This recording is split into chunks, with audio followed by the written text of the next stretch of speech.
Dito tayo ngayon sa aking website. Ito yung gawa ko. At sa page niya, yan. Papakita dyan yung products agad. Tapos, some description ng products. Tapos ito yung sa baba, kanya mga specs. Yan, battery, motor, speed, and anti-theft remote system. And pag pindot mo siya, yung shop now. Shop now nakalagay doon shop now. Wait lang. Yan, shop now. Shop now nakalagay. Pindot natin, mapunta tayo sa e-bikes. Yan, din yung dalawang hawak e-bikes. So, ganun din yan pagka sa e-bikes, pinindot mo rin siya, pupunta rin siya sa e-bikes. Tapos, and learn more. Pindutin natin yan, papuita ibang specs. Tapos, ito some reviews. Ito yung mga reviews ng mga may proof na may mga bumili na. Yan. Tapos, ito yung body performance accessories. Yan. Isa naman ay ito. Ganun din siya.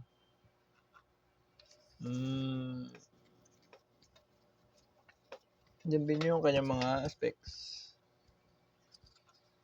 Kasi yung mga review.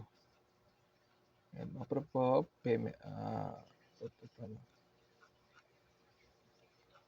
Tapos, accessories naman. Usually, mga pa-deliver to mga to. Kasi yan, nandiyan yung mga price nila. 200, 260, ang mamahal na.